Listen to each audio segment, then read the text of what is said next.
guys! Welcome to my channel.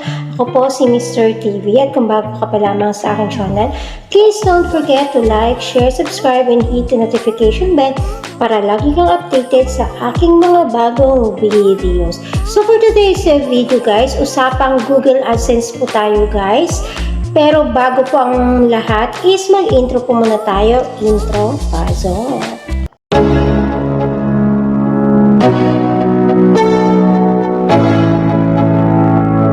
Let's go.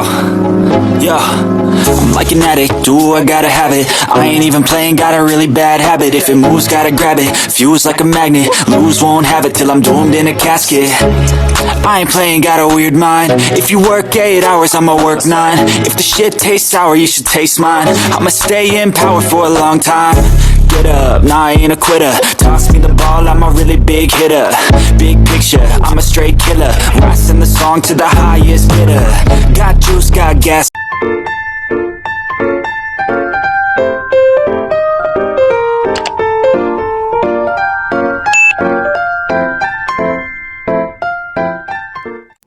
So, ayun na guys. So, ano po ba guys yung mga kailangan natin para maging verified, fully verified at valid ang ating Google AdSense account. Yun. Hindi lang po dahil nag-fill up po kayo ng step 2 ay tapos na po ang inyong pag-fill up sa Google AdSense account guys. Para maging valid at fully verified ang inyong Google AdSense account, kailangan nyo po guys na dumaan sa step 1 natin yung identity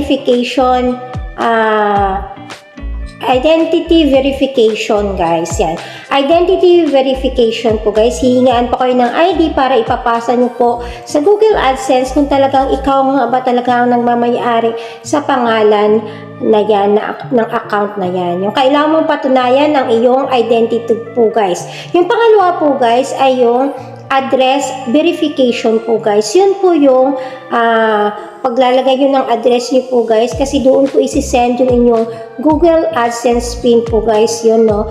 Doon po isi-send sa bahay nyo mismo or sa post office na binigay nyo po guys sa inyong step 2 po guys. Kaya dapat mahalaga na i-fill up nyo yung tamang address po guys, postal code at tamang number ng bahay nyo, block, lot, or kahit saan mang barangayan, dapat tama po yung i-fill up nyo para hindi po ma-delayed ang pagdating ng inyong Google AdSense PIN. So, yun, step 2 na po tayo guys. At yung step 3 po guys, yung inyong kailangan nyo pong mag-fill up ng inyong tax information po guys. Yan. Kailangan nyong mag-fill up ng tax information. At yung pang-apat po guys ay mag-provide kayo ng inyong payment method po guys para doon ipapadala ang inyong earnings po guys sa YouTube. Yan, ang saya-saya diba ng earnings. Pero guys, isang araw po guys, nung nag-check po ako sa aking Google AdSense po guys, ay meron po doong red flag po guys. Yan, may nakalagay po doon na malaking banner po guys na mahuhold yung aking sahod kasi kailangan ko po guys mag-provide ng Singapore tax information po guys. Yon. Marami ako nababasa sa community po guys na bakit sila nagtatanong kung bakit merong Singapore tax information nasa Pilipinas naman, nasa Pakistan, nasa India ang kanilang Google AdSense pero bakit sila hiningian ng tax info po guys from Singapore po guys.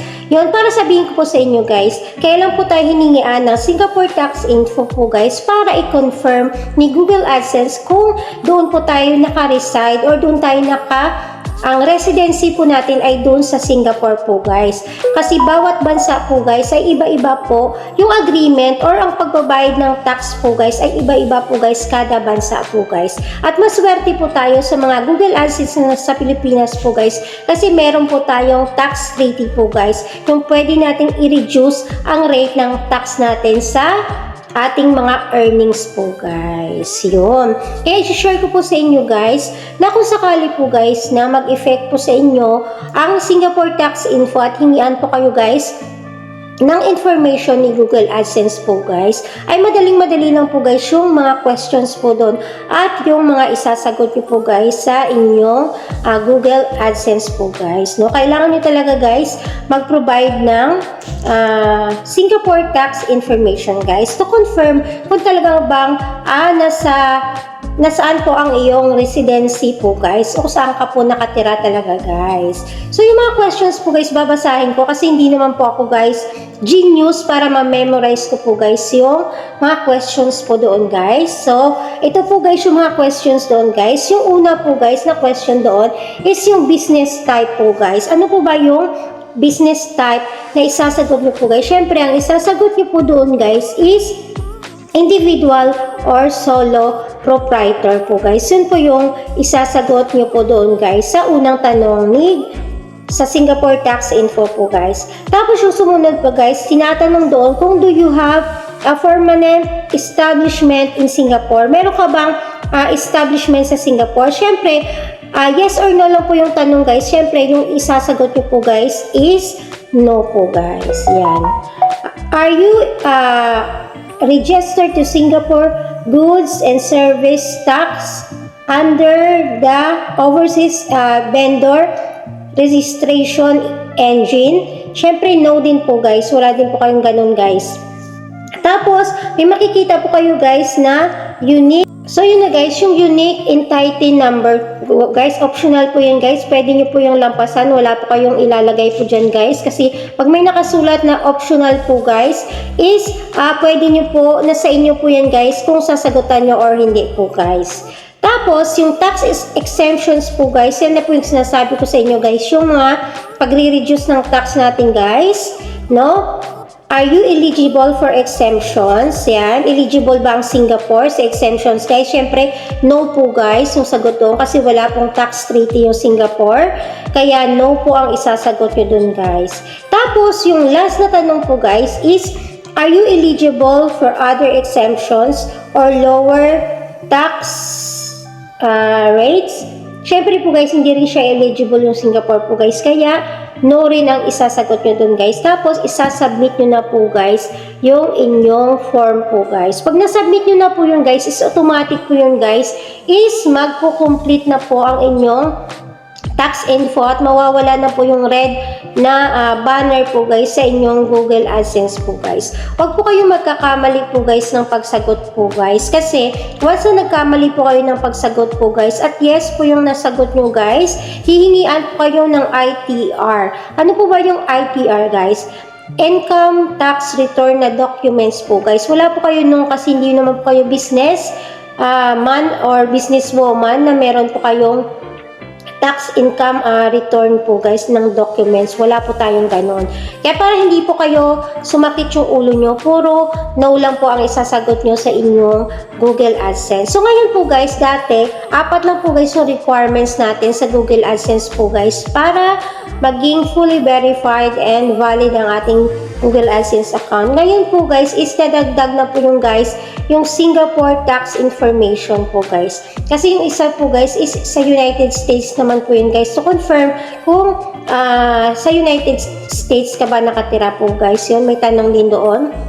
Kaya, dalawa na po yung tax info na fill upan natin po guys. Yung United States at yung Singapore tax information po guys.